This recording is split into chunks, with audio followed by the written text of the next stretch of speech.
Whew, it has been a wild ride in the stock market the last couple of weeks. And I'm wrapping up this week by summarizing this week's theme, navigating markets and turmoil.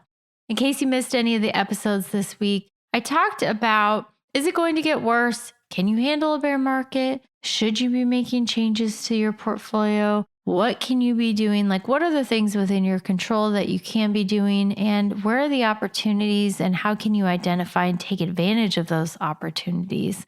And I think the most important takeaway from this week and the thing to remember is that your plan for retirement, if it is set up right, and it is well diversified, you're well balanced, it should be able to handle stock market declines, recessions, and all the ups and downs that come with being a long term investor. And so you always want to maintain the focus on the long term and never allow the current crisis, whatever that may be, to cause you to abandon your long term strategy. So I would reevaluate your portfolio right now, reevaluate your asset allocation. How well diversified are you?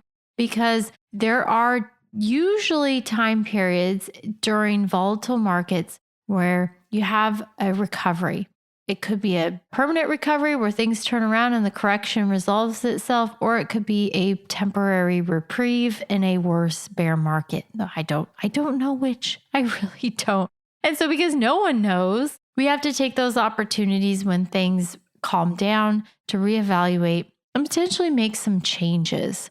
I'm not talking about selling everything and going into cash. That would be a mistake and definitely not adhering to a long-term strategy. But for many of you listening, my major concern, and I talked about this weeks ago, is that I am very concerned that a lot of investors out there today who are very close to retirement have become lazy with their investments. In other words, they have allowed their greed and their enjoyment of gains and growth over the last 15 or so years to blind them to the real risks that are out there when you have a portfolio that is 70, 80, 90% in stocks and you are really close to retirement or already retired. I worry about those people out there. So if that's you, I would seriously consider looking at how you can reduce the risk of your portfolio at this time.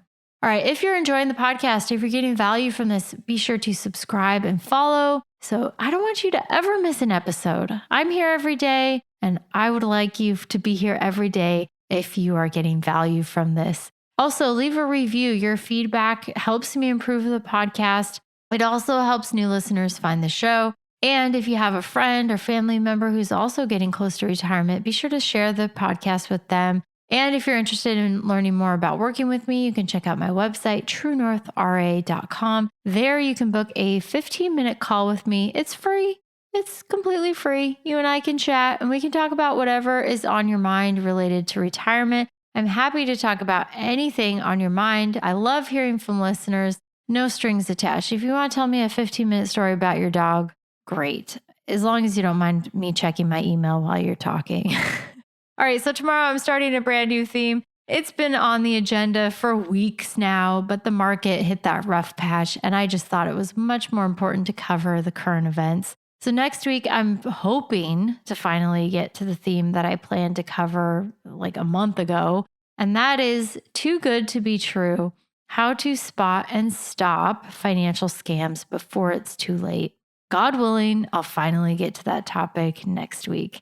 I hope you have a blessed Sunday. My name is Ashley Mitchikay, and this is the Retirement Quick Tips Podcast.